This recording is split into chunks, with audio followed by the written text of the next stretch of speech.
Hello everyone, welcome to Closers Coffee.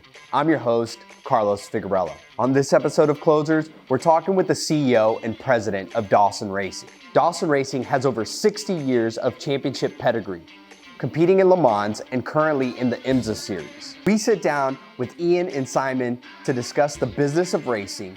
We highlight some of their world-renowned partnerships and discuss what they envision is the future for esports racing. This Closers episode is sponsored by Outfield. Outfield is an industry-leading CRM for sales and marketing organizations across the globe. Outfield helps teams optimize their sales process, gamify their productivity, and increase revenue. Download the Outfield app now and use the promo code CLOSERS for 10% off.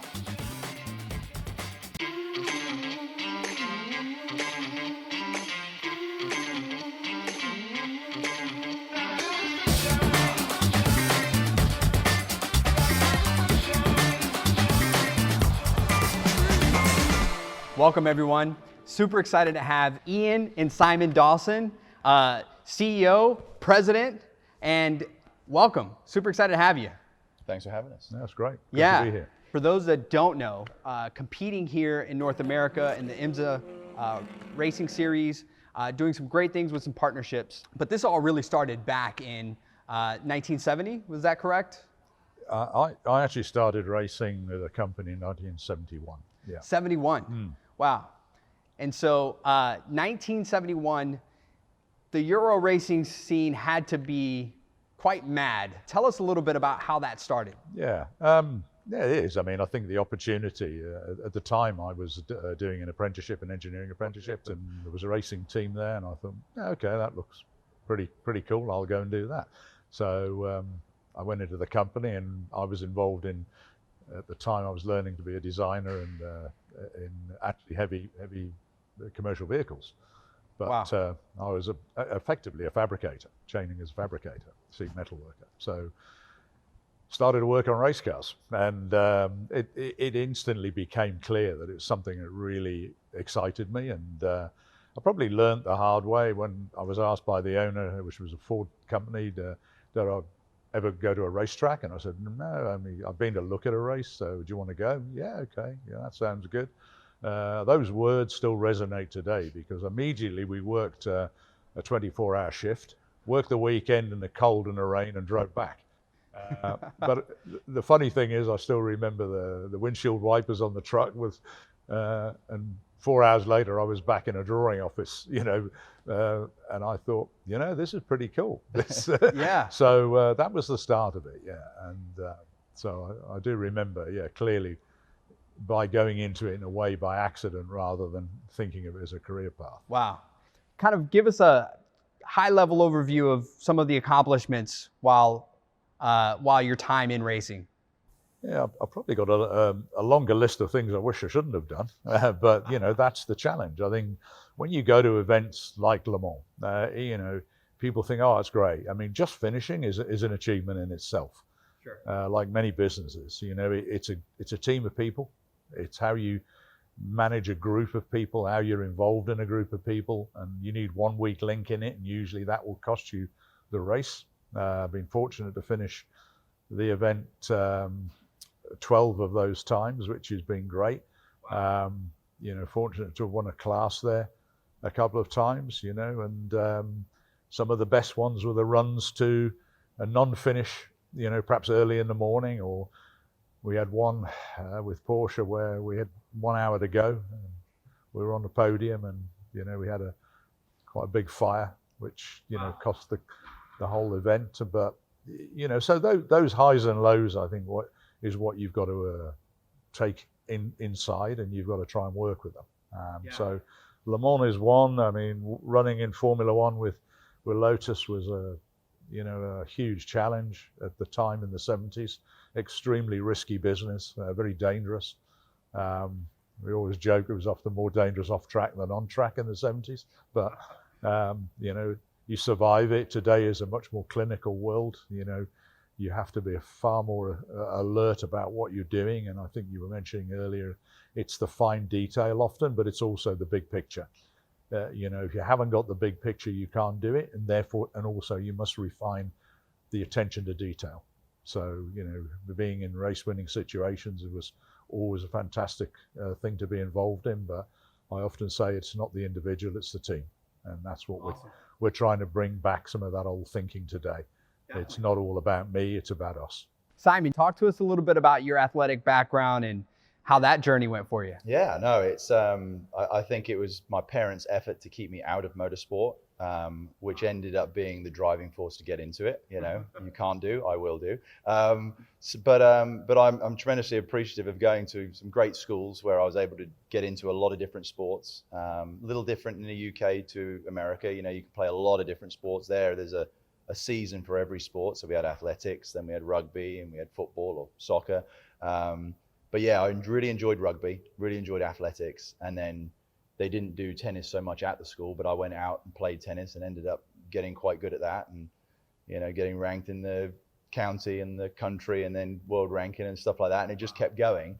But I was always wondering, where's he go off to? What's up with this motorsport? And, and I always remember, I think it was 13th or 14th birthday, this go-kart arrived, with bits of other race cars, Formula One cars and Le Mans cars. And I'm like, all right, let's learn to drive, right? And boom, racing, right? And, you're watching it on TV at a high level, and there he is on TV. And then to have the stories when they came back, to learn more about what really was going on, and then to sit in like the driver lounges and listen to the drivers, listen to the engineers, listen to the sponsors, just take all this information in. It was amazing because it just feeds you, right? It's just intoxic. So I really enjoyed that. But it's kind of like every weekend, you would come up with something different. You'd think of something different, like, hey, what about this? What about that? But yeah, it was awesome. Jumping into how the D3 racing team, the brand came together. How did you know that you had that feeling? You knew that this was the family business. What I was always conscious of was that it hurt your family. I mean, I've been married for 42 years, and my wife is like many guys. My wife's been fantastic. She supported my madness in what I do and suffered and had some good times through it. But and still, you're the guy that can walk out the door and not sure what day you're coming back. Yeah. And you have to have a huge trust in that. But I think for me, then it was how. At a point, I don't know which point it was, you realize that how do you do this with your family? I mean, as Simon said, he was fortunate. We traveled sometimes as a family, although I did a lot of racing. That's my job. I'm away and I'm working. Sure. But you then have to look at how you do that. So we had a couple of points where Simon came into work and learned the trade a little bit, as I say, and I think he has an aptitude for communications with people. So marketing, in my head, seemed a pretty good place to go, rather than try and actually get involved in some of the day-to-day nightmares of running a race team. And I think that's probably a good place for Simon to pick up a little bit how that started. But I never ran as our own brand. I never ran under my name. It was always something else, and sure. I never saw it as you're more of a backroom person, but actually getting pushed to the front. And I think it was a natural thing in the end, a few years ago, to say let's try and do something together. And I think that comes from always being away a lot. One minute you got a 3-year-old, and the next minute you got a 30-year-old. So you think, wow. And I do have a ringing in my ear of a guy called Eddie Dennis at Lotus telling me, be careful in how you move through this, because it can wreck your family. That always stuck in my head. What makes a successful race team? Two things. If you're the CEO, respect the janitor. That's what I think is attitude and understanding and respect are things that perhaps today have disappeared a little bit. And I think, again, it's a philosophy of what we're trying to do. So we try and bring everybody at every level into the thinking about where are we going, what are we doing, why are we doing it, and how do we deliver content back to the investor who's invested in it. So we go back to the money side of it, so that's the world that we're trying to find. It's a tricky one. There's no question that what we're doing here in the thinking here that Simon and I have, is slightly challenging. It's a little bit opposite to where the world is today, because the world is more about, let's grab what we've got today and let's not worry about tomorrow. We're sort of trying to worry a little bit about tomorrow. I mean, Simon's son, Dylan, my grandson, he's going to walk into a very difficult world today. And as he grows, we've got to try and look after that. And I think that's really encouraging of what we're starting to see now, is there's people becoming a lot more aware of what we're doing. And in my world, we're not a bunch of guys running around racing cars, spending a load of money, polluting the atmosphere. We've got to think about this. We've got to think about, what do we do? What's the message? And the message is branding.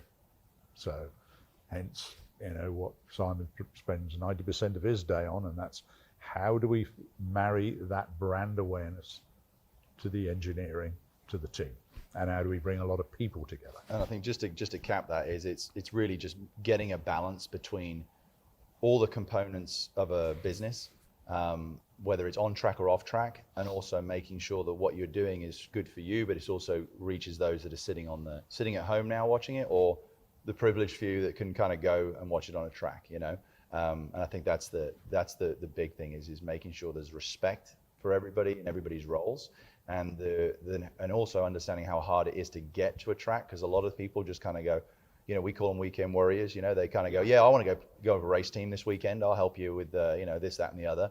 They kind of come in and come out, and they're actually sometimes the ones that really appreciate the opportunity. But you just need to respect everybody's roles, and that will make a good start for a real successful program. Because even in the D3 Racing name, right, there's family associated with that.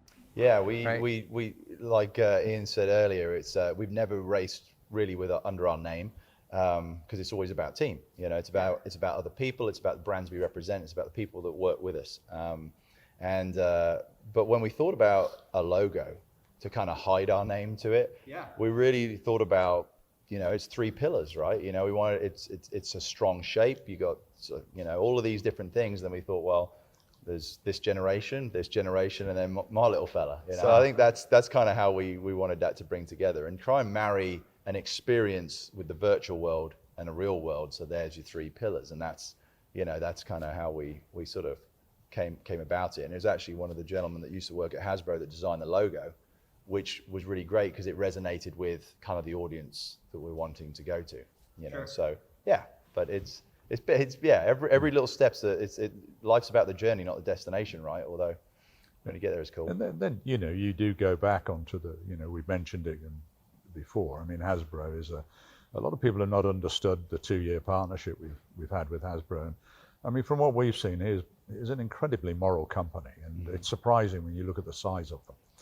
And our working relationship with them has just grown. And often, we've perhaps not been perceived as the traditional way of racing team.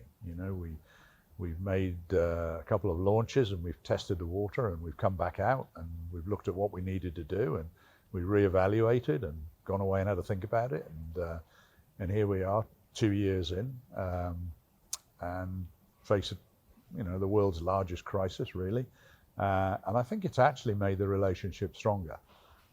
We've had to reevaluate what we're doing, as they have, as a huge company. And I think we've learned a lot from it, but I think there's also been a respect from a very small company with family values to a huge company, which seems to have some family values. So I think from that side of it, we've got the package reasonably good. So we're very excited about the fact now that we can engage people who would perhaps normally not get engaged.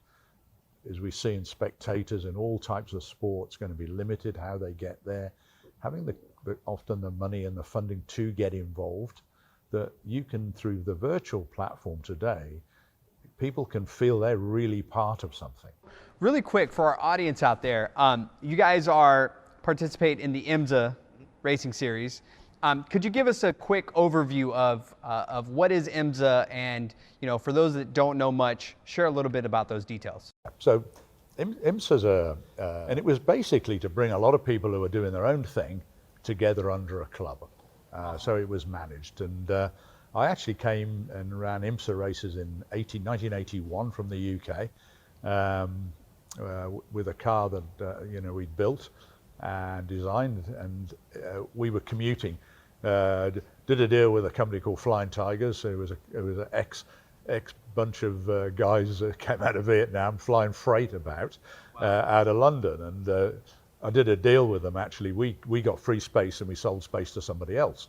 But so the business is always about how it's entrepreneurial, about how you do that, But the perception is, how the hell are these guys flying in and out of England?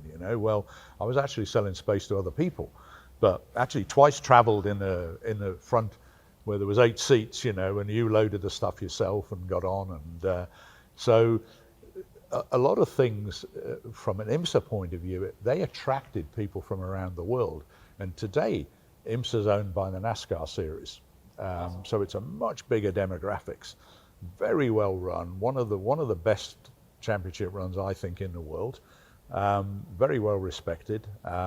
It runs sports cars, which, as Simon said earlier, sports cars still one of the fastest growing demographics in the world. The type of car we race can race in all continents, so we can go to Asia, we can go to Europe, we can go to Australia. We race predominantly through IMSA in North America, and we do events, around the whole US and go to Canada. What all goes into the actual event production for race day? Pretty much turn up. Yeah. The actors on the stage.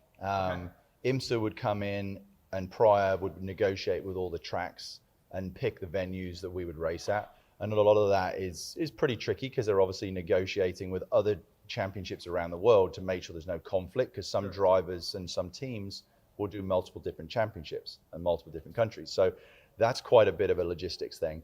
When it comes to race days, once the calendar's in place, you get given, here's your schedule. This is when trucks park up. This is when trucks come in. This is when team can come in. This is when you can practice, qualify, right? It's all there. And you just kind of fit along. There's a lot to do. You've got to check the pit equipment, so all the officials come through, make sure the fuel rig's safe, and all of this stuff. And then they let the fans in, and then they can sort of go, "Oh, this looks cool. It's all set up." So it's like music business as well, And you look back at it, how does a band arrives at a venue and everything's set up and its roadies are already there in advance and everything's setting everything up, and I think in racing today, you've got planning, you've got guests, you've got companies who their names are on the car, they've invested in it, they have product awareness programs. So you might do a pre-event somewhere where you're taking the car, you might do something, so Simon and our roles, where he might be doing something away from the track, probably for 3 days before he even gets there. Wow. I might be there early because we've got groups of people setting everything up. So, but the great thing is with IMSA, like many other series, they're all working together. They're planning the Asian Le Mans series, the American Le Mans series, the European Le Mans series, and they're all making sure that nothing clashes, because some of the drivers and also some of the teams would run a multiple series. Although we focused this year on the American Le Mans through IMSA, we will probably be entering into some European or Asian events next year. Now, that's awesome. Again, from my point of view, I've raced worldwide. Logistics, moving cars about, moving equipment about, that's just normal. But today, you have to make sure often that it doesn't matter where you are, you have to have the same equipment, you have the same methodology in how you do it, and you looking after the same way of doing it. So it's repeatability. In a craziness, you have to have repeatability and a bit of norm, otherwise you can't succeed at it. So very, very important that all of those elements come together, the press releases, the press room works. Our press officer, Barbara, who does, although she's based in Atlanta, today, as everybody's learned, I think Zoom is probably one of the fastest growing companies in the last 3 months, I see, because everybody's learning to communicate separately. So treating that side of it is very, very important. So the engineering parts become very much an in-house thing, although much the same as we've seen with our gaming platform, is that it's much easier today to work away from work sometimes than it is to work at work. But I think what you do lose a little bit is this word team bonding, this ability to have a lot of people fly Build the in, camaraderie. build that whole working relationship and put that together. That's still vital, I think, in any country. And I do see that. I think it's easy for people to say, let's all work remotely. I think gradually some of that remoteness will come back. It has to, because you've got to do things, you know, and people will still want to actually touch, feel, and see. You know, it's about they'll say, oh, you know, I got to do that. I need to get involved. So, you know, so we're trying to bridge a bit of that a little bit better. I think that's what. Definitely. In terms of championship pedigree, just give our audience a little bit of an insight around the racing industry.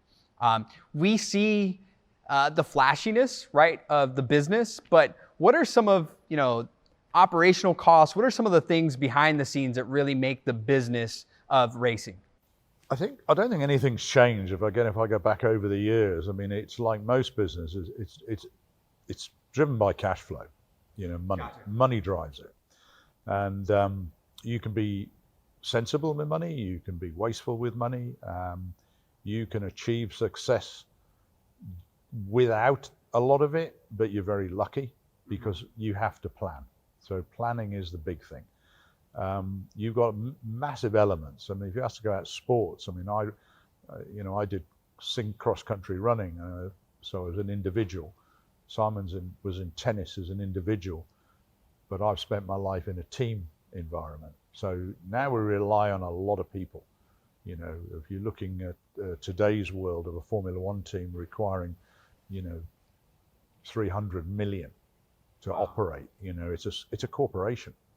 You know, when I was in Formula One, say with Lotus, I think in the 70s, you know, a team winning, championship winning operation, again with Mario Andretti, you know, was last American to win a world championship. You know, 3 years later, Lotus, you know, fell into decline, and the Formula One team went bankrupt. But today it's an iconic company that people have forgotten a little bit about. You've got huge Formula One teams funded by, you know, clever marketing. It's not so much about the car sales. Ferrari are doing it through Fiat, through selling cars. You've got a company, McLaren. I mean, what is McLaren? McLaren's built by a passion of one individual. Bruce McLaren, you know, decided to build his own car. And here we are today. McLaren is a huge corporate business, but probably struggling, like many of them, to survive. So you've got to be very shrewd on the financial side of it. You've got to get the right people. You must have the right message, and you have to deliver it.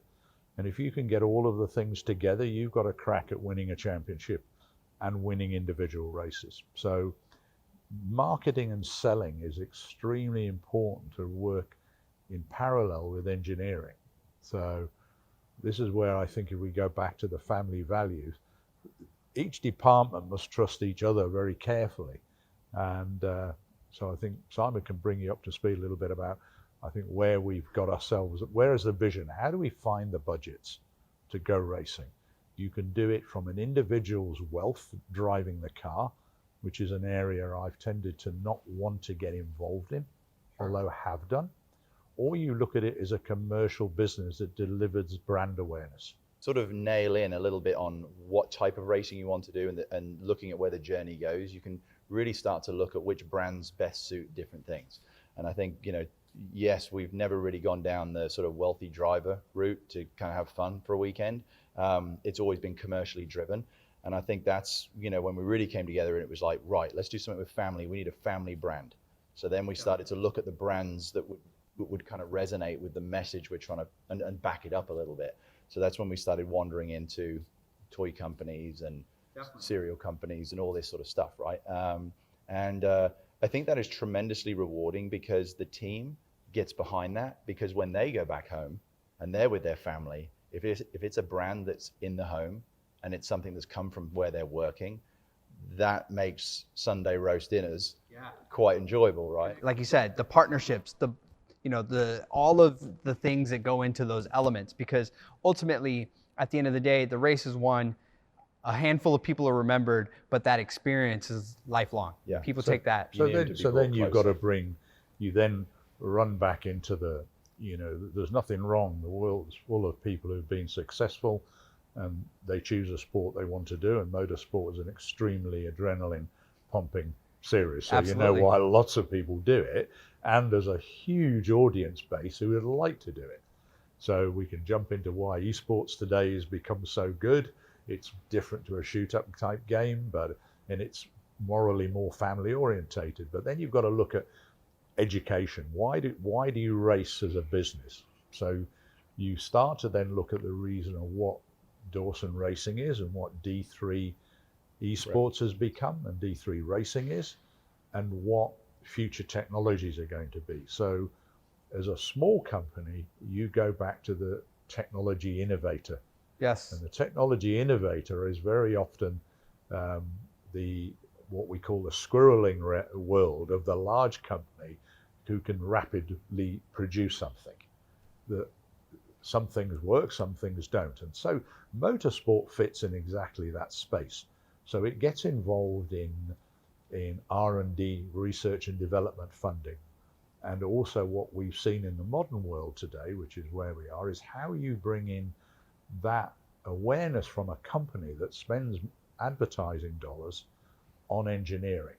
So now we've got all these segments starting to develop on the way through. So it's not just, let's go racing to a racetrack. Sometimes when you arrive there, it's a pure relief that you're there, because the work that we're doing in the background is very complicated very often, because you're trying to marry together a lot of different disciplines. But hence, this is the challenge of the team. This is the team. We're not buying really often today a kit car and all going racing. We're trying to develop what used to be around is how do you make something? And of course, for instance, in our partnership at the moment with Hasbro as a toy company, it's quite synonymous for things from shoot-up games also to girls, to toys, to all types of things. But how do we develop a technology toy, for instance? Okay, how do we innovate a technology toy? How do we sell a technology to, and how do we make that work? So now you go back into brand awareness again, which is now, as Simon and I will try and work together, throw ideas around and think, how do we bring these things together? So that's how we work that level, and that's how all large racing teams and medium teams work. They're working all of those different elements together. Yeah, no, excited to see the team back out there. We'll be rooting for you. And so we talk about IMSA, but now really excited to talk about some of your partnerships and talk about, you've mentioned Hasbro. You guys have a great partnership with Hasbro. Talk about that and share a little bit more about the Transformer brand and how that all came about. A chance meeting in Austin with a very old colleague that I had who knew somebody, and he said, well, why are you guys doing this? Why aren't you in a big racing? I mean, what's happened? Well, we haven't done it. Hey, you need to get back in. Anyway, he spoke to a guy at Hasbro, but at the same time, Simon was talking to Dylan, his son, and about, we're going to do this and do that. And we're talking about Lego. I think you would go on to this. And he said, no, you need to get into Hasbro, into Transformers. So he was playing with one on the floor, and he says, no, Dad, you've done Lego, do Transformers. So we just went through our database. So do we know someone at Hasbro? And we knew the guy that was designed for G.I. Joe. And we said, hey, mate, can you get us a meeting? Literally a week later, we were up there. A race car that you saw today was in a truck up there, and we drove it to Hasbro, and they left the space open, parked it up. We're all outside having a chit chat, and we went in there, and it was literally a boardroom full of people, and they said, why should we do this? And we said, well, I particularly, and like most, have been dragged to races my whole life. But if we pick the right brands and work with the right brands, well, the kids will be dragging the parents. Right, and they were like, love it. Let's see how we can do this, right? So that's kind of how the Hasbro thing started. And like Ian said earlier, now they got a little bit of wind of the esports stuff and the kind of I guess, how determined we are to succeed in multiple different ways and reach as big an audience as possible. And I think, when we launched the Transformer livery, which will ultimately be a new toy. That went to more people than we'd ever seen interact with any branding we'd ever done. So we're like, interesting, because you've reached a bigger audience. So then when we started getting into the other branding relationships we've got together, and all of these things, you decide on something, you try and get it, you close it, right, next one. And all it does is just start creating this web so that you can reach as many people as possible, to even relationships like with our wearable technology partners. They all have a band. Everybody gets access now, don't have to have tickets flapping around, yet it builds the points up so they can win more things, links to gaming. It's all of these things. It's tremendously complicated, but they just happen. They should just happen. Part of the experience. Part of the experience. That's it. It's part of the experience. Definitely. And as growing up, Transformers, that was the toy. 90% global penetration, I think they tell us at Hasbro, and we're like, that's amazing. And I think it was, they used the word, not us at the beginning. It actually ended up a special arrangement. I have to say that having been in a lot of big meetings in my life, the meetings Simon and I had with them, we did adjust what we went in there with. And I think still people say, well, how did you get a relationship with them? Well, it's private how we've done it. It's a different way. But I think when we look back on it, it was family values, as I said at the beginning. We didn't know at the time when we said what we said, but actually it did resonate. And it was something very different to how they'd been pitched by other people in the past. And I think...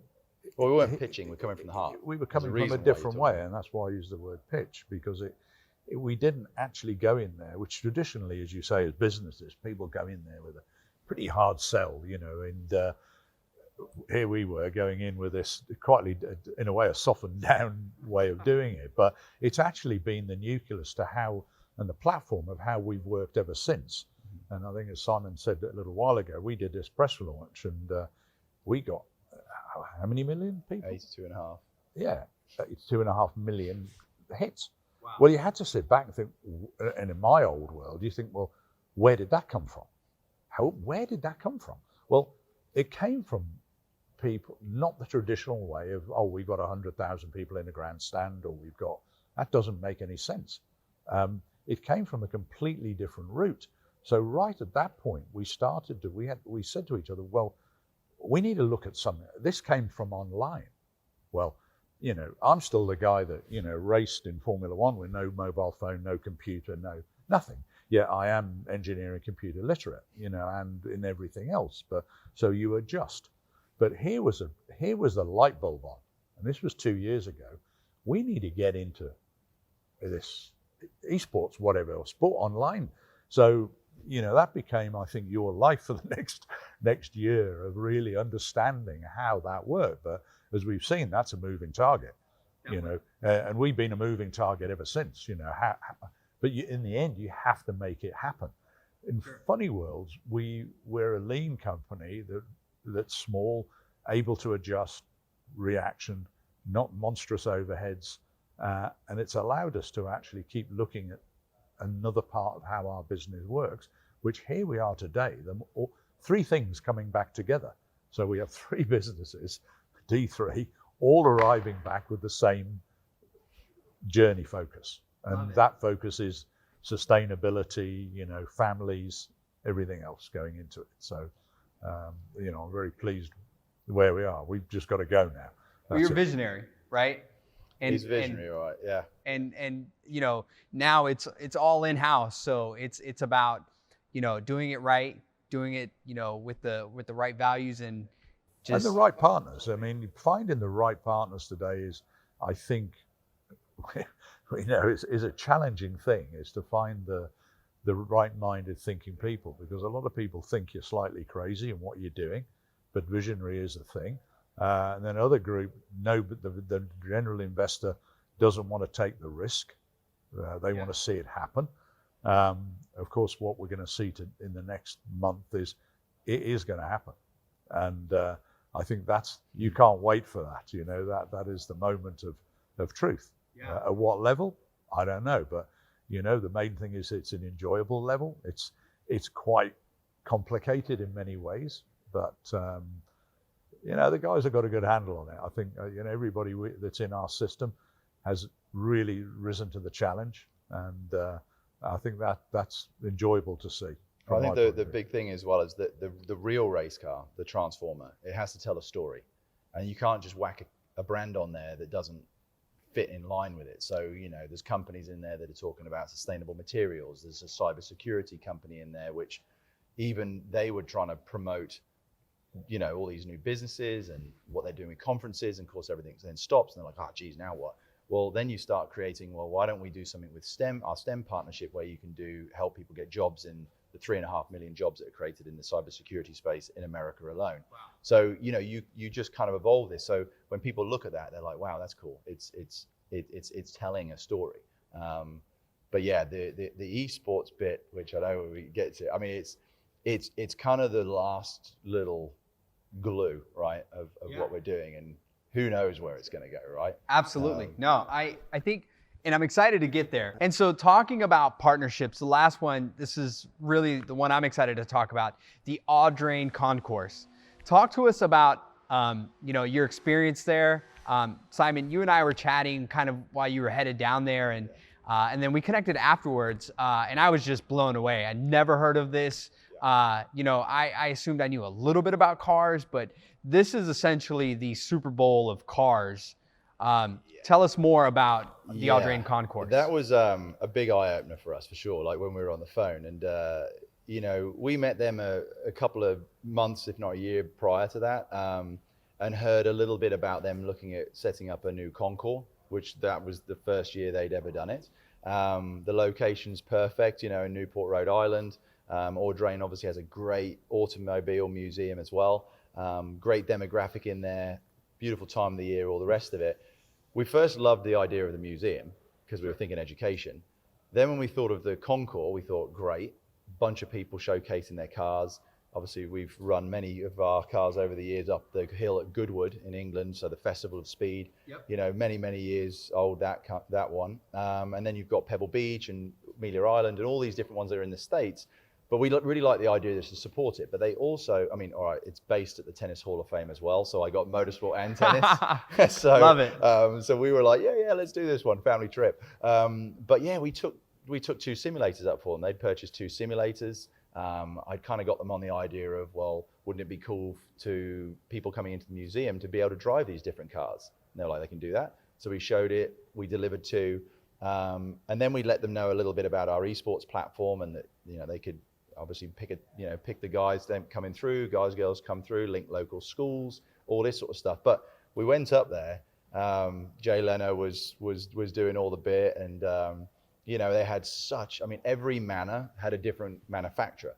Wow. And you know, we were going from Bugatti to Ferrari to Lambo to this to that, and it was a great event. You know, everyone was buzzing. But when I went off one of the days to go and have a look around some of these, you know, manors, he's like, you need to get back. The queue for the sims is out of the roof, you know. And we went there in suit and tie thinking, oh, a couple of people will go on these things, right?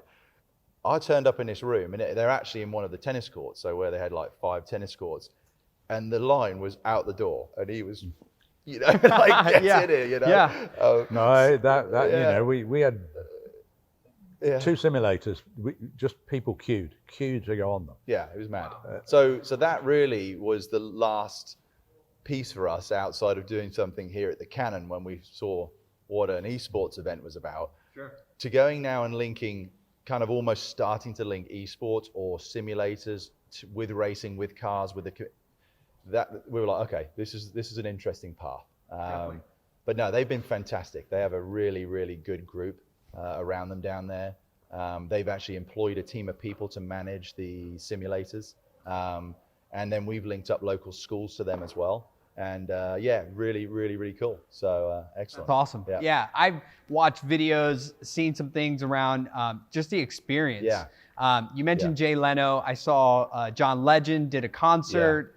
On the tour. Yeah, it was brilliant. The cars were just, I mean, you mentioned some Bugattis and Ferraris and all of them, right? Yeah. I mean, it's hard to wow you guys, right? Yeah. But something that you saw and you're just like, that one, that's gold. I think seeing how they use the manors to invite car collectors and car brands in. I mean, you're walking into these amazing facilities. You know, the history of the manors are amazing, And to be able to put, like when we went to the Bugatti Festival, it was the largest display of Bugattis ever. Wow. And we're turning up and the new one's sitting out front. You're like, but then you look along the entry and you've got all the eras, starting from the one that you needed a hand crank to get it going.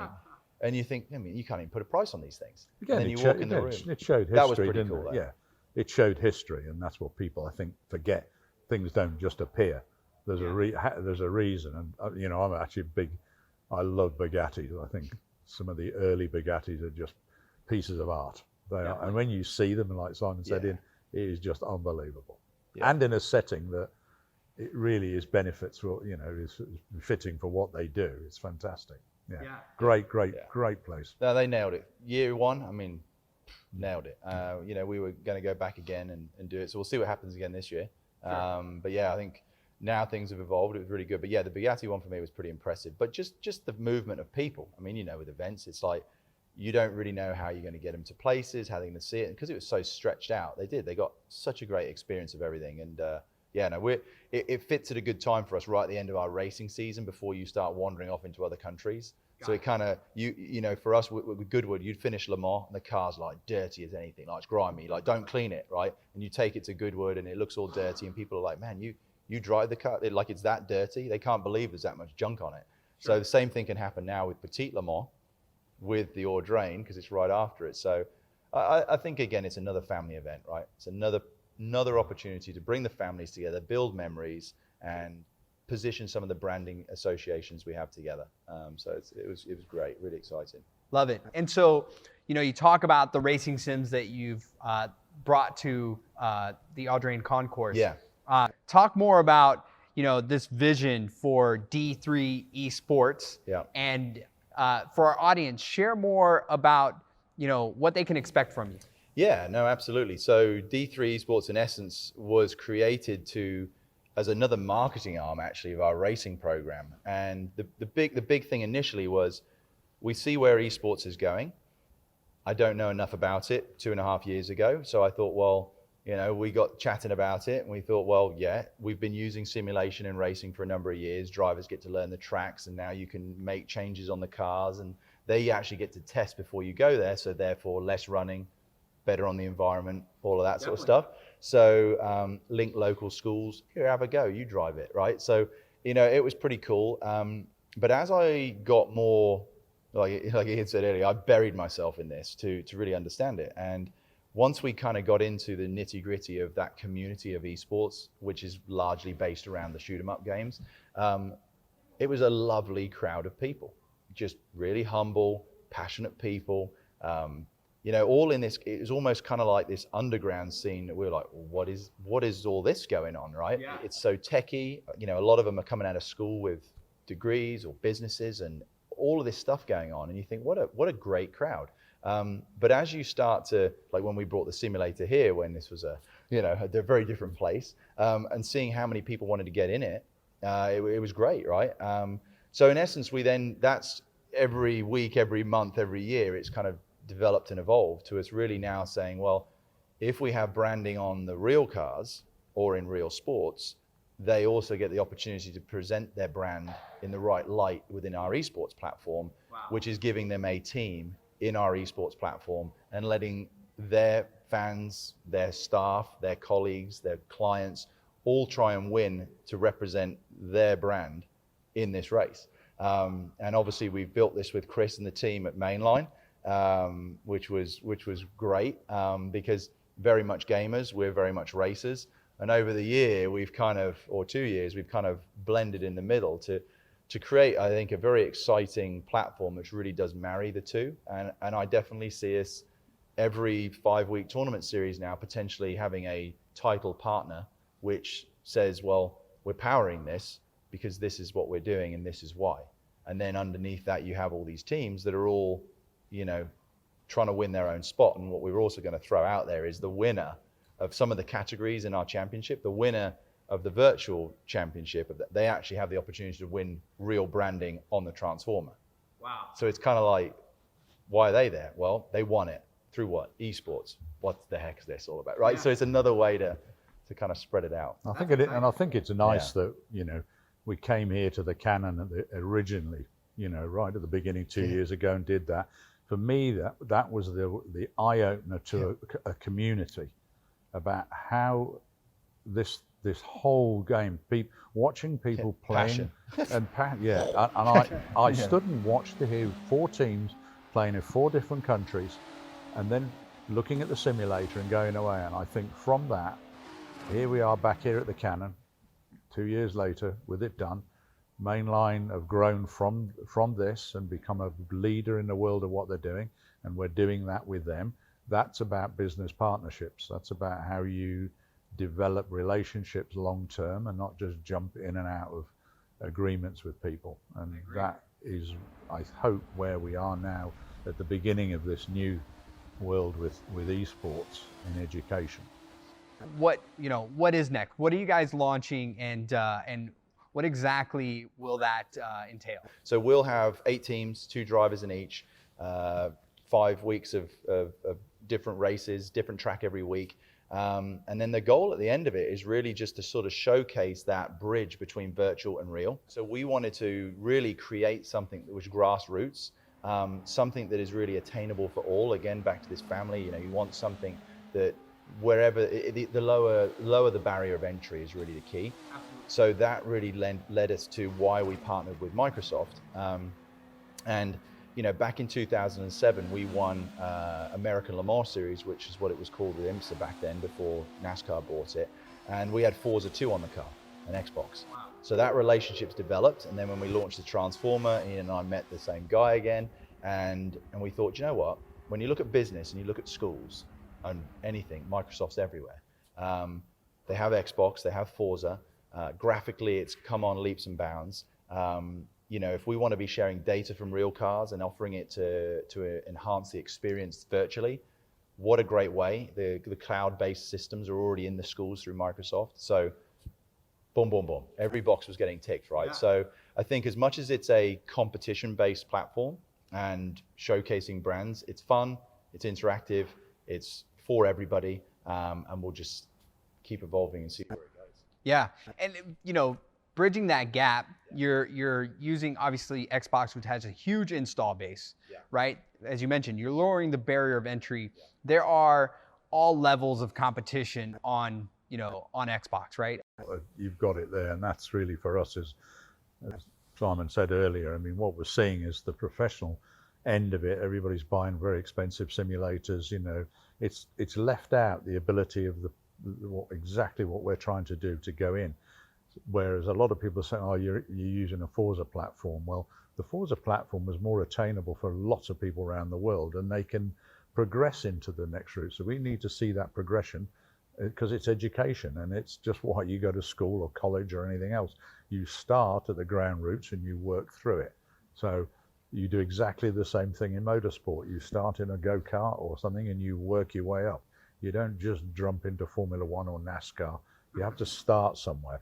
And we've seen guys that couldn't even get out the pit lane in a car, So there's a thing called no consequence, which is, we're back to these whole basics. How do I drive this thing safely? You don't become a racing driver without respect of other people and other competitors, like in every other sport.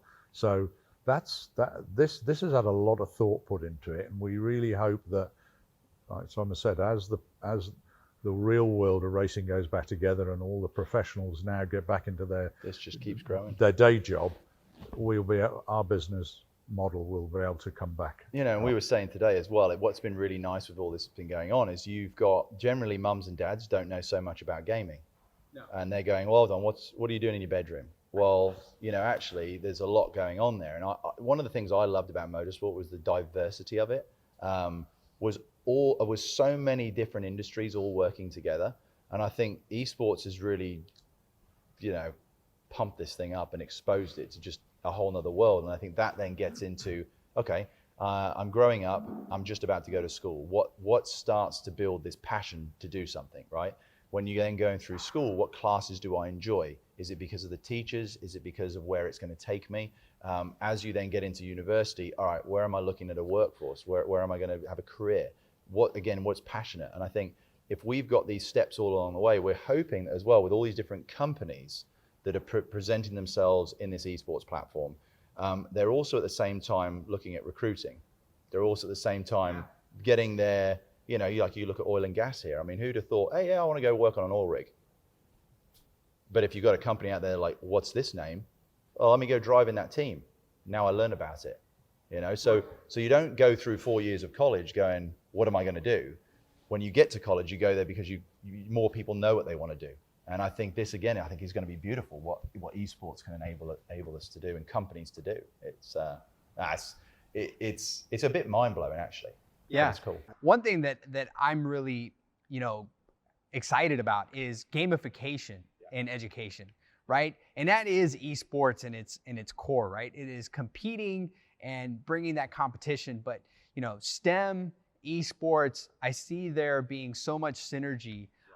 You know, as you're talking to your partners, how are they getting excited about esports? Yeah, I think, you know, you mentioned STEM. I mean, if you sit in a boardroom or now on a Zoom conference, you know, and you sort of drop in STEM and Hasbro and esports, I mean, there's buzzwords just smacking you in the face, right? And I think, you know, you can always then get that feedback straight away, like, oh, STEM, tell me about that. Oh, esports, tell me about that, you know, because a lot of people are trying to figure out, well, how are you connecting STEM from the virtual to real world? How are you connecting esports from the virtual to real world? And when you tell them, or you know, I guess engaging them on what we're doing with it, it just goes back to, you know, you always just want to showcase something. So I think when you show people how it's working with other brands and our other partners, and these partners not being small companies, I think they're going to go, I got it, I see it. And ultimately, one of the visions we had with STEM was, how can we share all of this data? Where most teams are like, whoa, we don't want to share data because, you know, we might lose. Well, if you're worried about that, I mean, forget it, right?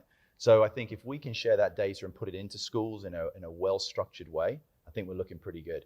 And at the same time, like you say, you know, if companies can build something fun for all ages around a STEM platform that's easily transferable, you actually can carry on your learning and make it more fun, whether you're at home or whether you're at school.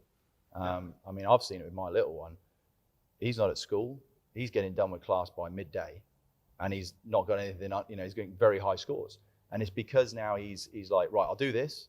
I don't have all the other stuff going on, but I can now get into other things I'm really passionate about. And generally now, when I see him on the computer, I'm thinking, man, if they're driving a car that's showcasing one of our sustainable energy brands or cybersecurity, what's that? Now they get inquisitive. So it's going to be interesting. I mean, initially we couldn't get STEM accredited through D3eSports, but it was only when we got acquired by STEMgen, a public company, that I went back again and said, hey, we're STEMgen, growing the future. Oh, we can accredit that. Same boxes got ticked, right? But it was just because they were looking at esports early on as, oh, it takes kids away from learning. Now I can see how it does. Definitely. Ian, you know, we talk about your tenure in racing, and, you know, back thinking to 1971, a young engineer going into this, was it ever a possibility to think of racing in a virtual race? Was that like, how would that even manifest over time? Well, I think like a lot of people that have done, you know, similar things to me in their life, and you know, when you consider, and it's always, I know I talked to Simon about it, when there was no concept of a computer or a phone or a mobile phone, sure, and you worked away on either making things or somebody sitting on a drawing board drawing, you know, which is how I started as well, you know, learning technical drawing. I went to college to learn technical drawing, you know, so you had everything. I always remember my father giving me a set of drawing equipment, you know, with optical legs and everything else. I still have that box in a black case, and, you know, and I would say that's like somebody giving you a mobile phone. And it still blows me away when I look at what the tools that we have to do what we're doing. I mean, it is unbelievable. So yeah, I don't think you could have had any concept at that period of time. But then I'm sure the Wright brothers, when they built the plane for the first time, ever thought in 100 years' time we're going to be where we are today. Yes. And I think that's the thing with the world. The world just has to respect all of these milestones. And what's gone on now, I think, is out of a disaster, there's going to be some great opportunities. And just it really made one people of the think one of the differently. big times that reminded me when we had a car like, say, the Andretti Formula One car, right? And when I was trying to think, how do I present this to my father and say, hey, virtual racing, right? When he's like, and but we put it up there and said, here, drive that.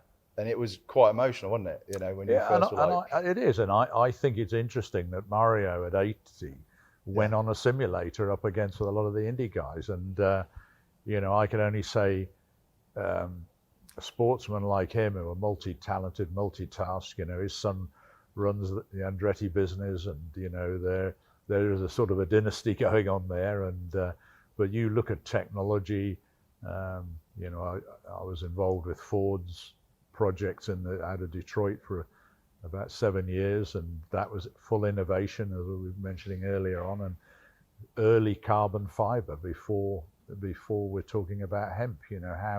How those technologies were used, and we worked a little bit with NASA at the time through Ford on ceramics and materials that were then when I watched the first person go to the moon.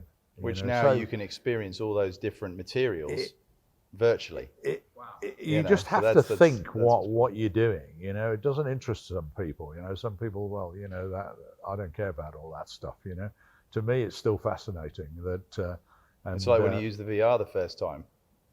And so, for our audience out there, where can they find more information on, Dawson Racing and also the D3 esports stuff? Absolutely. So Dawson Racing, all one word.com, is going to be the home of the reel. There'll be links on there with the esports for, to go to the esports and, how you can interact with the team. And then with Mainline, they're creating a tournament server for it. So it'll be, I believe it'd be D3eSports.mainline.gg. You can drop an email to info@D3eSports.com. We've started to build up quite a big database of interested gamers or sim racers just looking to be positioned. And some of those we will position, yeah. Ian, Simon, thank you guys so much for being with us today. Really enjoyed, learning more about the business of racing, learning more about, your history, your pedigree. Most importantly, excited about what you guys are launching. So we're excited. Thanks for checking us out. We'll catch you next time.